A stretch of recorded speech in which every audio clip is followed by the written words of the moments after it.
Hello friends, how are you friends. आज मैं आप लोगों के लिए एक बहुत ही इम्पोर्टेंट वीडियो लेकर आई हूँ। हमेशा की तरह हमारी जो वीडियो है बहुत ही इम्पोर्टेंट है। बहुत सारे क्वेश्चंस आप लोगों के लिए इसमें आपके लिए हेल्पफुल होंगे। हर प्रकार के टेस्ट के अंदर आपको इसमें से क्वेश्चंस मिलेंगे। तो फ्रेंड्स, हमारा टॉपिक गंगा का, हमारा नदियों का टॉपिक चल रहा है। तो इसके अंदर मैंने आप लोगों को बताया था कि जो भारत की जो नदियाँ हैं उनको दो भागों के अंदर बांटा गया है, हिमालय नदियाँ और प्रायद्वीपीय नदियाँ। तो हमारा जो टॉपिक है वो हिमालय नदियों का चल रहा है। तो हिमालय नदियों के अंदर मैंने आपको बताया था 3 मेजर रिवर्स आती है, 3 मेजर बड़ी बड़ी नदियाँ आती हैं, सिंधु रिवर, ब्रह्मपुत्र रिवर और गंगा रिवर। तो मैं आपको सिंधु के बारे में बता चुकी हूँ, सिंधु की वीडियो पहले ही मैं बना चुकी हूँ। ब्रह्मपुत्र का भी हमारा टॉपिक हो चुका है। आज मैं आप लोगों को गंगा रिवर के बारे में बताऊंगी। बहुत ही इम्पोर्टेंट रिवर है ये। इससे रिलेटेड बहुत सारे क्वेश्चंस आप लोगों के लिए बनते हैं। तो आपको इस वीडियो को पूरा देखना है, स्किप नहीं करना है, तभी आप इसका अच्छा रिजल्ट प्राप्त कर सकोगे। आई होप आपको सभी को ये वीडियो बहुत अच्छी लगेगी, आप सभी के लिए बहुत हेल्पफुल होगी। अगर आपको मेरी वीडियोस अच्छी लगती हैं तो आप इन्हें लाइक कीजिए, शेयर कीजिए और मेरे चैनल को सब्सक्राइब कीजिए। Okay, now let's start.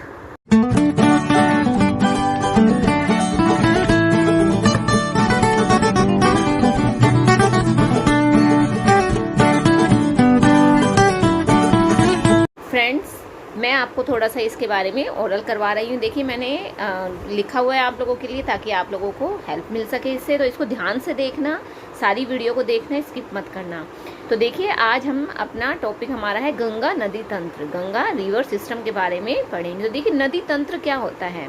नदी तंत्र होता है एक ऐसी नदी, एक बहुत बड़ी नदी और तंत्र होता है उसका पूरा एक जाल, जिसके अंदर से बहुत सारी उसकी सहायक नदियाँ, उसकी ट्रिब्यूटरीज आकर मिलती है। तो वो पूरा एक तंत्र, पूरा एक सिस्टम बनाती है। तो उसे ही ड्रेनेज सिस्टम या इसे इंग्लिश में ड्रेनेज सिस्टम कहा जाता है और हिंदी में इसे नदी तंत्र कहा जाता है। तो जो गंगा है वो भारत की सबसे बड़ी नदी है, सबसे लंबी नदी है और ये बहुत ही इम्पोर्टेंट है, बहुत ही पवित्र नदी है। तो हम आज इसी के बारे में डिस्कस करते हैं। तो देखिए, मैंने थोड़ा सा ये मैप वर्क आपका इसमें नोटबुक पे किया हुआ है। मैं पहले आपको मैप ही समझा रही हूँ। ओके, इसको ध्यान से देखना। देखिए, उत्तराखंड के अंदर 2 ग्लेशियर्स हैं। एक तो है, देखो ये दिखाई दे रहा है, ये ट्रायंगल जो मैंने बनाया ये है गंगोत्री ग्लेशियर और एक ये है संतोपथ ग्लेशियर। 2 ग्लेशियर्स हैं, गंगोत्री और संतोपथ। तो इन दोनों ही ग्लेशियर से क्या है, एक एक नदी निकलती है। तो जो गंगोत्री ग्लेशियर है इससे भागीरथी नदी निकलती है और जो संतोपथ ग्लेशियर है उससे अलकनंदा नदी निकलती है। और ये जो जब दोनों नदियां बहती हुई नीचे आती हैं तो ये नीचे देवप्रयाग नामक स्थान पर आकर मिलती हैं और जब ये दोनों मिल जाती हैं तो आपस में मिलने के बाद जब ये आगे बहती है तो उसे ही गंगा नदी के नाम से जाना जाता है। इसको ध्यान से समझना इस पॉइंट को। 2 ग्लेशियर्स है, गंगोत्री और संतोपथ। तो गंगोत्री से भागीरथी निकलती है और संतोपथ से अलकनंदा नदी निकलती है। जो जब ये दोनों नदियां बहती हुई आती हैं तो आगे आकर देवप्रयाग नामक स्थान पर मिलती हैं और जब ये दोनों मिलने के बाद जब इनकी एक नदी बन जाती है तो जब ये और आगे बहती है तो उसे ही गंगा नदी कहा जाता है। तो इस जगह पर उत्तराखंड के अंदर 5 प्रयाग, बहुत ही इम्पोर्टेंट प्रयाग हैं ये पांचों प्रयाग। इन पांचों के बारे में मैं आपको बताऊंगी कहाँ पर कौन सी नदी आकर मिलती है और कौन कौन से प्रयाग बनते हैं। तो देखिए, इसको ध्यान से देखना। सबसे पहले देखिए, जो ये अलकनंदा रिवर है, जो ये पूरी दिखाई दे रही है, ये अलकनंदा है। अलकनंदा के अंदर ही बहुत सारी नदियां आकर मिलती हैं और जिस जगह पर वो आकर मिलती हैं वो उसी जगह को उस प्रयाग के नाम से जाना जाता है। तो सबसे पहले तो देखिए, जो अलकनंदा है यहाँ से धौली गंगा आकर मिलती है। जब अलकनंदा और धौली गंगा मिलती हैं तो वो उसे विष्णु प्रयाग कहा जाता है। अलकनंदा और धौली गंगा के मिलन स्थान को विष्णु प्रयाग कहा गया है। इसके बाद इसके अंदर जो अलकनंदा नदी है इसके अंदर नंदोखनी नदी आकर मिलती है। देखिए, दिखाई दे रहा है, ये इधर बीच में रह गया था, ये मैंने बाद में लिखा है, नंदोखनी नदी है। अलकनंदा और जब नंदोखनी नदी मिलती है तो वो किस जगह पर मिलती है, वो नंद प्रयाग नामक स्थान पर मिलती है। नंदोखनी और नंद, इससे आपको याद हो जाएगा। नेक्स्ट है पिंडार नदी। जब पिंडार नदी अलकनंदा में आकर मिलती है तो जिस जगह पर पिंडार और अलकनंदा मिलती है उसे क्या कहा गया है, कर्ण प्रयाग कहा गया है। ओके। और नेक्स्ट है आपकी, ये देखिए ऊपर से आ रही है मंदाकिनी नदी, और जब मंदाकिनी नदी अलकनंदा नदी में आकर मिलती है तो वो कौन सा स्थान है, वो रुद्रप्रयाग कहलाता है। और ये मैंने आपको सबसे पहले बताया था कि जब भागीरथी और अलकनंदा मिलती हैं तो वो देवप्रयाग कहलाता है। तो इस प्रकार से उत्तराखंड के अंदर 5 प्रयाग, ये बहुत ही इम्पोर्टेंट है, इन्हें पंच प्रयाग के नाम से जाना जाता है। तो ये 5 प्रयाग हैं, आपको ये 5 प्रयाग अच्छे से याद रखने हैं। आप इसे 2-3 बार पढ़ोगे तो आई होप आपको सभी को समझ में आ जाएगा, आप इसे अच्छे से कर सकते हो। अब देखिए मैं इसके बारे में थोड़ा सा आपको ओरल करवा रही हूँ, उसके बाद फिर हम इसको मैप के थ्रू समझेंगे। तो देखिए थोड़ा सा ओरल समझ लीजिए इसका। जो गंगा नदी है वो भारत की सबसे लंबी नदी है और इसकी कुल लंबाई कितनी है, 2525 किलोमीटर, 25 किलोमीटर है, ये इसकी टोटल लंबाई है। लेकिन भारत में इसकी लंबाई कितनी है, 2071 किलोमीटर, और जो बाकी है वो कहाँ पर है, बांग्लादेश के अंदर है। जो गंगा नदी है वह 2 देशों में होकर बहती है, भारत और बांग्लादेश के अंदर, और इसके बाद वो नीचे बंगाल की खाड़ी के अंदर आकर गिर जाती है, बे ऑफ बंगाल में गिर जाती है। संतोपथ हिमानी से निकली जो अलकनंदा है, ये जो संतोपथ हिमानी जो मैंने, ये ग्लेशियर जो मैंने आपको अभी ऊपर बताया है, से निकली अलकनंदा और गोमुख से निकली भागीरथी नदी जब देवप्रयाग में आकर मिलती हैं तो इसे गंगा के नाम से जाना जाता है। ये पॉइंट मैंने आपको अभी डिस्कस करवाया था। केदारनाथ जो मंदिर है, अब देखिए इसके अंदर इमेज में आप फिर से देखिए, अब देखिए ये केदारनाथ मंदिर है। जो केदारनाथ मंदिर है वो कहाँ पर है, मंदाकिनी नदी के तट पर स्थित है। ये देखिए ये मंदाकिनी नदी है, ये दिखाई दे रही है मंदाकिनी, तो इसका जो तट है इसके किनारे के ऊपर केदारनाथ, जो बहुत ही इंपॉर्टेंट है मंदिर। केदारनाथ का टेम्पल, ये रेड कलर से दिखाई दे रही है, केदारनाथ मंदिर है, ये मंदाकिनी नदी के हैं। और जो बद्रीनाथ मंदिर है ये अलकनंदा नदी है, इसके किनारे के ऊपर, इसके तट के ऊपर बद्रीनाथ का मंदिर है। ये दोनों ही मंदिर, दोनों ही टेम्पल बहुत ही इम्पोर्टेंट है। ओके फ्रेंड्स, आगे अब देखिए मैंने जो आपको 5 पंच प्रयाग बताए थे वो मैंने यहाँ पर लिखे हुए हैं। देखिए अलकनंदा नदी तो सभी में आएगी, अलकनंदा नदी के अंदर सारी नदियाँ आकर मिलती हैं। तो अलकनंदा के अंदर जब धौलीगिरी मिलती है, धौलीगंगा मिलती है तो वो विष्णुप्रयाग। अलकनंदा और धौलीगंगा कहाँ मिलते हैं, विष्णुप्रयाग में। अलकनंदा और पिंडार नदी कर्णप्रयाग में। अलकनंदा और मंदाकिनी रुद्रप्रयाग में। अलकनंदा भागीरथी देवप्रयाग में। और अलकनंदा और नंदोकनी या नंदोकनी या आप इसे नंदाकिनी भी कह सकते हैं, नंदोकनी नंदाकिनी कहाँ पर, नंद प्रयाग के अंदर। इससे ये तो आपको अच्छे से याद हो जाएगी, नंद और नंद, इसमें भी नंद है, इसमें भी नंद है। और आप इसको जब 2-3 बार इसे रिपीट करोगे तो आपको ये अच्छे से लर्न हो जाएगा। बहुत ही इंपॉर्टेंट जो ये वाला जो पॉइंट है, ये 5 पॉइंट्स वेरी इंपॉर्टेंट, ये आपको अच्छे से लर्न करने हैं। इससे रिलेटेड बहुत सारे क्वेश्चंस बनते हैं, आपको ये 5 प्रयाग अच्छे से लर्न करने हैं कि अलकनंदा के अंदर कौन सी नदी मिलने पर कौन सा प्रयाग बनता है। और इससे हमेशा एक क्वेश्चन आपको ज़रूर आपके एग्ज़ाम में मिलेगा। ओके, अब देखिए, अब मैं आपको इसको मैप के ऊपर थोड़ा सा बता रही हूँ, थोड़ा सा मैपिंग करवा रही हूँ ताकि आपको ये टॉपिक अच्छे से क्लियर हो जाए। अब देखिए ये मेरे पास मैप है,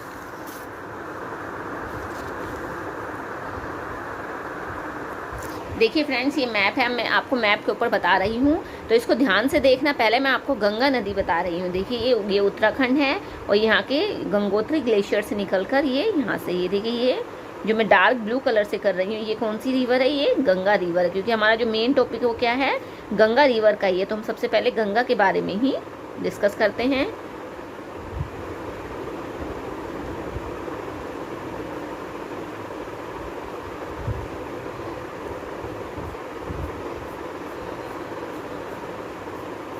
ये देखिए ये इसकी पूरी गंगा नदी है। ये गंगा नदी की ये भारत के 5 राज्यों से होकर बहती है, भारत के ये 5 राज्यों से होकर बहती है जो गंगा नदी है। तो उन 5 के बारे में मैं आपको बताऊंगी। सबसे पहले ये उत्तराखंड से निकलकर ये कहाँ जाती है, सबसे पहले उत्तराखंड में आती है, उत्तराखंड के बाद उत्तर प्रदेश में आती है, उत्तर प्रदेश के बाद ये आगे बहती हुई इधर आ गई है उत्तराखंड में, उत्तर प्रदेश में, फिर ये बिहार राज्य के अंदर आती है। बिहार से थोड़ा सा एरिया इसका झारखंड में आता है और झारखंड से बाद ये पश्चिमी बंगाल में एंटर करके और कहाँ, ये बांग्लादेश में एंटर कर जाती है। बांग्लादेश में ये ब्रह्मपुत्र नदी के साथ मिलकर आगे कहाँ, बंगाल की खाड़ी में, ये बे ऑफ बंगाल है, बंगाल की खाड़ी में गिर जाती है। तो ये आपको सारे पॉइंट्स अच्छे से याद रखने हैं। अब देखिए मैं आपको इसको अलग अलग कलर से करके बता रही हूँ ताकि आपको ये अच्छे से समझ में आ जाए। अब इसे ध्यान से देखिएगा। ये देखिए पहले आपको मैप पे ही हेडिंग डाल लेनी है, गंगा रिवर सिस्टम है, हमारा टॉपिक चल रहा है गंगा रिवर सिस्टम। अब देखो, अब जो यहाँ पर था ये उत्तराखंड के अंदर, ये जो यमुनोत्री ग्लेशियर था इसी के जस्ट बिल्कुल पास में है। ये तो गंगोत्री ग्लेशियर था जिसमें से गंगा नदी, अब है एक यमुनोत्री ग्लेशियर। यहाँ पर एक यमुनोत्री ग्लेशियर है, इसके अंदर से यहाँ पर बंदरपुछ की पहाड़ियों से यमुना नदी निकलती है। देखिए जो पिंक कलर से कर रही हूँ मैं, ये है यमुना रिवर, और ये यमुना रिवर यहाँ से बहती हुई प्रयागराज में आकर गंगा नदी से मिल जाती है।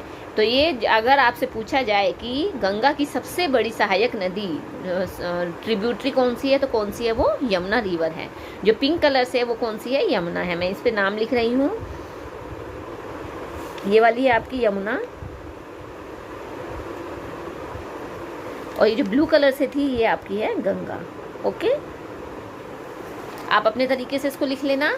ये देखिए ये पूरी है आपकी गंगा रिवर, ये वाली जो ब्लू कलर से जा रही है ये पूरी गंगा है, और इसके अंदर ये यमुना रिवर आकर मिल गई है। वैसे तो देखिए गंगा की बहुत सारी सहायक नदियां हैं, लेकिन इसकी जो सबसे बड़ी सहायक नदी है वो कौन सी है, यमुना नदी है। अब इसी के अंदर आगे देखिए जो यमुना रिवर है उसकी भी बहुत सारी ट्रिब्यूटरीज हैं, उसकी भी बहुत सारी शाखाएँ हैं। तो देखिए जो है इसकी ट्रिब्यूटरी सहायक नदियाँ हैं, तो वो कौन कौन सी है मैं आपको ग्रीन कलर से दिखा रही हूँ। ये जो ग्रीन कलर वाली हैं ये सारी किसकी हैं, यमुना रिवर की हैं, ये यमुना नदी की हैं।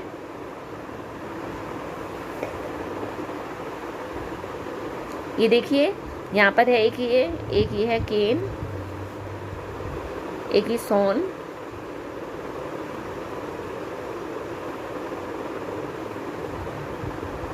ओके, और मैं आपको आगे बताऊंगी, ठीक है। ध्यान से देखिए अब इसको आगे देखिए फ्रेंड्स। अब हम इसमें एक एक रिवर के बारे में डिस्कस करते हैं। तो सबसे पहले हम गंगा के बारे में करते हैं। देखिए जो गंगा रिवर है उसका जो उद्गम होता है, यानी वो कहाँ से निकलती है, उत्तराखंड राज्य से निकलती है। किन किन राज्यों में होकर बहती है, सबसे पहले उत्तराखंड, उत्तराखंड से उत्तर प्रदेश में आती है, उत्तर प्रदेश के बाद बिहार, बिहार के बाद झारखंड, और झारखंड के बाद पश्चिमी बंगाल, पश्चिमी बंगाल में जाने के बाद ये दो धाराओं में बट जाती है, हुगली और भागीरथी। यहाँ पर इसे भागीरथी और हुगली दो धाराओं में बट जाती है, जो मैंने आपको मैप में दिखाया था। ये देखिए, साथ साथ आप मैपिंग में भी देखते चलिए। ये देखिए गंगा रिवर जो बहती हुई आ रही है, जब ये पश्चिमी बंगाल में एंटर करती है तो पश्चिम बंगाल के अंदर आकर इसकी दो धाराएं बन जाती, एक इधर बांग्लादेश के अंदर चली गई और एक इधर आ गई है। तो जो इधर ये है पश्चिम बंगाल में जो आई है उसे हुगली रिवर कहा जाता है, हुगली के नाम से, और इधर ये भागीरथी के नाम से होती है। और जब यही भागीरथी रिवर जब ये इसमें बांग्लादेश में प्रवेश करती है तो इसका नाम यहाँ पर आकर बदल जाता है। गंगा नदी को बांग्लादेश के अंदर पद्मा के नाम से जाना जाता है। यहाँ पर आकर इसका नाम क्या हो जाता है, पद्मा रिवर हो जाता है। इसे यहाँ पर पद्मा के नाम से जाना जाता है। ये देखिए मैंने यहाँ पद्मा लिख दिया है। आगे अब इसको ध्यान से देखो। अब देखिए जो यहाँ से ये क्या है, ये कौन सी नदी आ रही है, ब्रह्मपुत्र नदी। और जो ब्रह्मपुत्र नदी है उसे बांग्लादेश के अंदर किसके नाम से जाना जाता है, जमुना के नाम से जाना जाता है। और पद्मा और जमुना जब दोनों आपस में मिल जाती हैं, कहाँ पर, बांग्लादेश के अंदर, पद्मा किसे कहा गया है, गंगा नदी को बांग्लादेश के अंदर पद्मा कहा गया है, और ब्रह्मपुत्र नदी को बांग्लादेश के अंदर जमुना कहा गया है। जब पद्मा और जमुना आपस में मिल जाती हैं तो ये इन दोनों का जब ये मिलन हो जाता है, देखिए ये ग्रीन कलर से और ये ब्लू कलर से, जब ये दोनों आपस में मिल गई तो ये नीचे जब आती है तो इसे नए नाम से जाना जाता है। और इसे किस नाम से जाना जाता है, इसे मेघना कहा जाता है। इन दोनों नदियों का जो संगम होता है वो किस नाम से होता है, उसे मेघना कहा जाता है। और मेघना के रूप मेघना बनने के बाद ये दोनों ये नदी कहाँ गिर जाती है, बंगाल की खाड़ी के अंदर गिर जाती है। देखिए जो दिखा रखा है, ये गिरते हुए दिखा रखा है, ये बंगाल की खाड़ी में गिर जाती है। इस पॉइंट को अच्छे से याद रखना। गंगा नदी को बांग्लादेश के अंदर पद्मा के नाम से जाना जाता है, ब्रह्मपुत्र नदी को बांग्लादेश के अंदर जमुना के नाम से जाना जाता है। जो ये वाली है ये आपको दिखाई दे रही है, ये कौन सी है, जमुना, यमुना नहीं जमुना, ये ध्यान रखना, ये जमुना है। और जब ये जमुना और पद्मा जब आपस में मिल जाती हैं तो इन दोनों का जब संगम हो जाता है, मिलन हो जाता है, तो मिलने के बाद जब ये इनकी एक धारा बन जाती है तो वो मेघना कहलाती है। और मेघना नामक नदी कहाँ गिरती है, बंगाल की खाड़ी के अंदर गिर जाती है। ओके, अब आगे देखिए, अब हम एक एक करके चलते हैं इसका टॉपिक। आगे देखिए, अब जो भागीरथी नदी है, जो मैंने आपको भी बताया था, इसकी जो दो शाखाएं हैं, एक तो हुगली और एक भागीरथी। जो भागीरथी नदी है वो कहाँ चली जाती है, बांग्लादेश के अंदर चली जाती है, और यहाँ इसे पद्मा के नाम से जाना जाता है। आगे जाकर जो ये पद्मा है, जिसका गंगा नाम है, गंगा नदी जो का है बांग्लादेश के अंदर ब्रह्मपुत्र यानी कि जमुना नदी में मिल जाती है, और इनके संयुक्त रूप को मेघना कहा जाता है, जो मैंने आपको अभी बताया है, और जो बंगाल की खाड़ी में गिर जाती है। ओके, आगे अब देखिए इनकी सहायक नदियां, जो गंगा नदी है उसकी कौन कौन सी सहायक नदियां हैं, यमुना, कोसी, सोन, गोमती, दामोदर, घाघरा या सरयू, गंडक, रामगंगा, टोंस, ये सारी किसकी हैं, गंगा नदी की सहायक नदियां हैं। अब हम इसकी सहायक नदियों के बारे में डिस्कस करते हैं। तो सबसे पहले आती है यमुना, जो इसकी सबसे बड़ी सहायक नदी है। गंगा की सबसे बड़ी सहायक नदी यमुना है।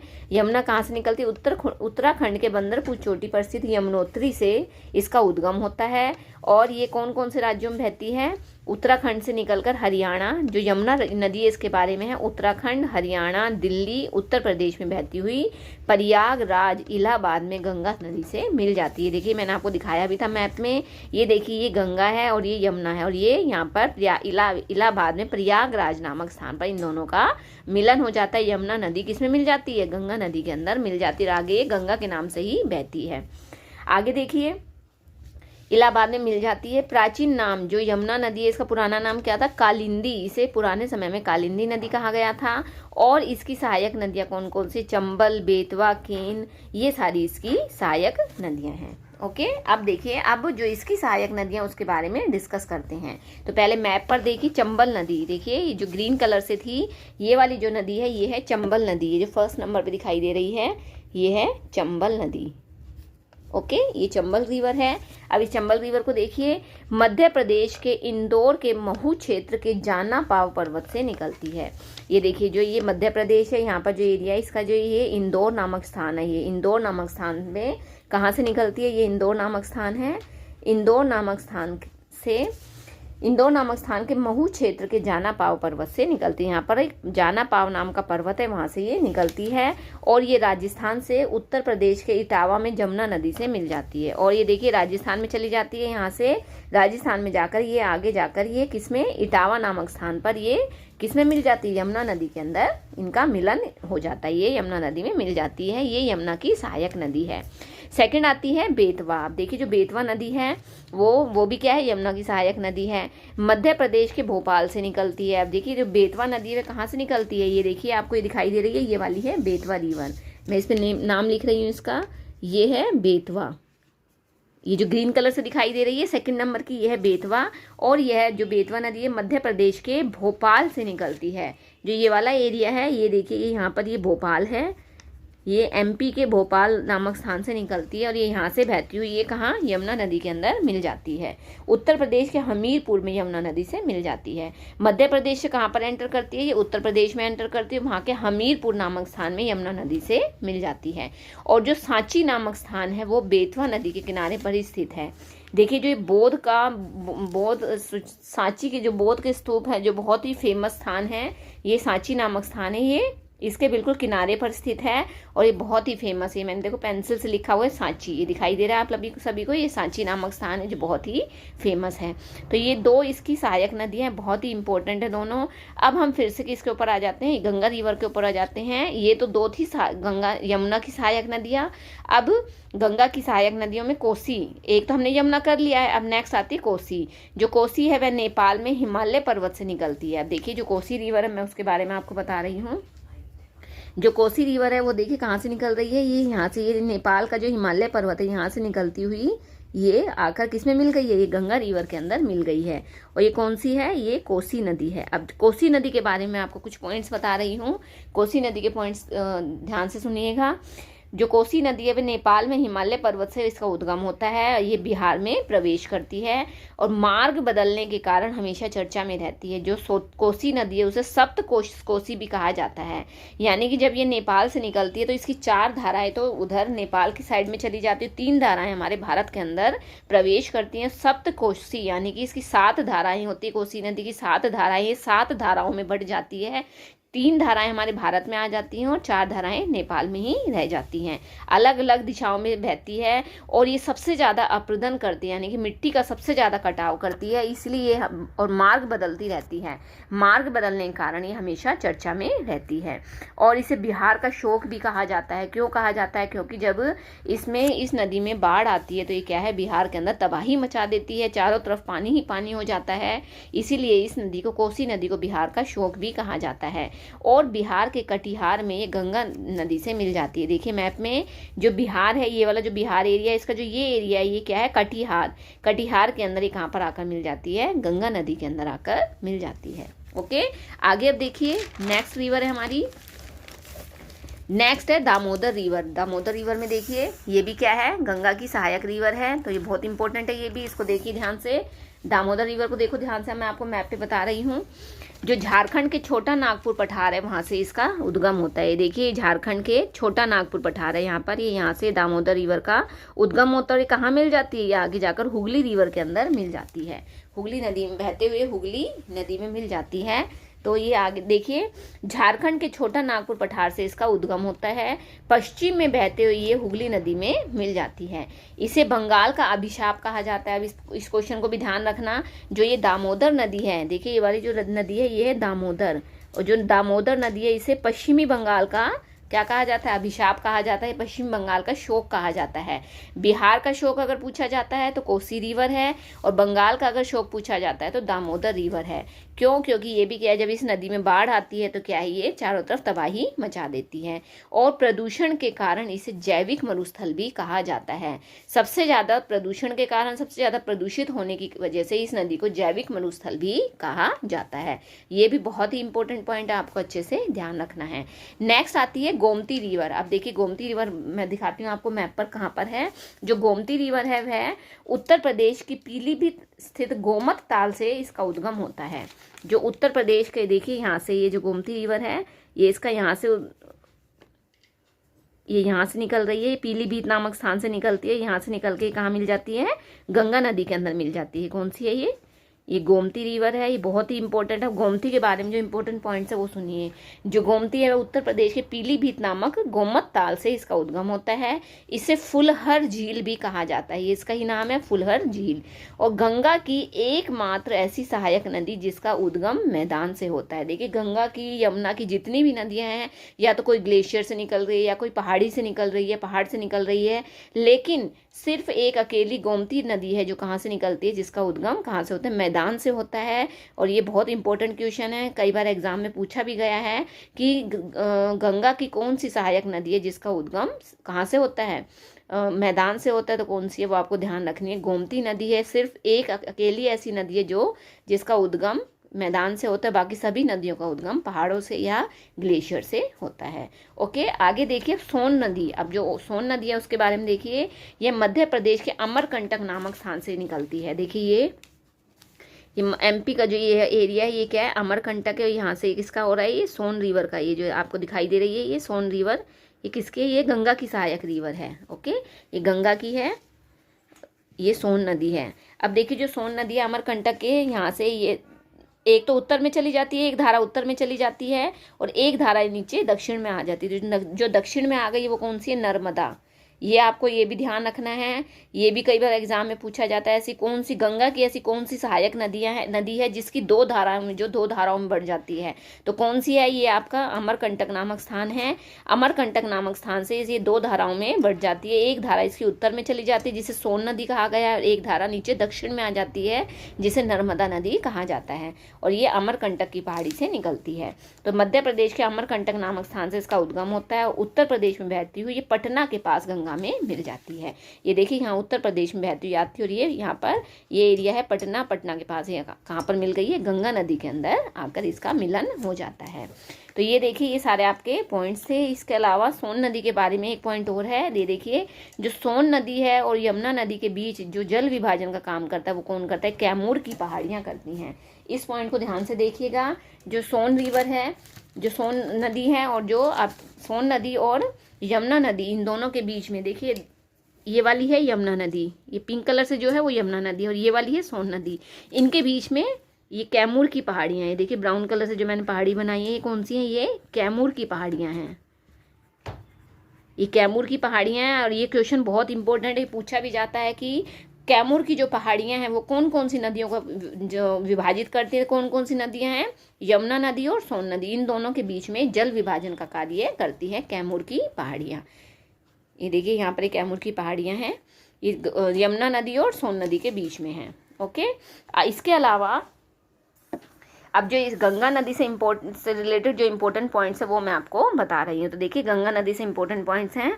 गंगा नदी के दाएं तट पर स्थित जो नदियां हैं वो कौन कौन से दाएं होते हैं? इसके सीधे हाथ पर, यानी कि गंगा नदी के दाएं तट पर स्थित उसकी सहायक नदियां हैं यमुना, सोन, टोंस और दामोदर। ये सारी इसकी देखिए मैप में देखिए, ये है यमुना, यमुना, सोन, टोंस भी यहीं से आती है, टोंस और ये दामोदर। ये चार नदियां तो कहाँ है? इसके दाएं तट पर आती हैं। और बाएं तट पर स्थित इसकी सहायक नदियों में कौन कौन सी आती है? गोमती, गंडक, घाघरा और कोसी।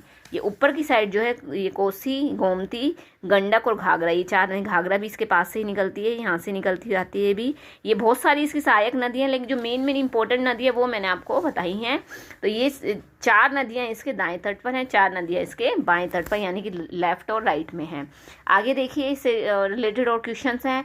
2008 के अंदर जो गंगा नदी है उसे राष्ट्रीय नदी के नाम, नदी का दर्जा दिया गया था, राष्ट्रीय नदी उसे घोषित किया गया था।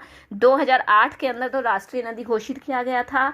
और 2009 के अंदर जो डॉल्फिन गंगा है, ये पॉइंट बीच में रह गया था, 2009 के अंदर डॉल्फिन गंगा जो इसे एक जलीय पशु, राष्ट्रीय जलीय पशु, जो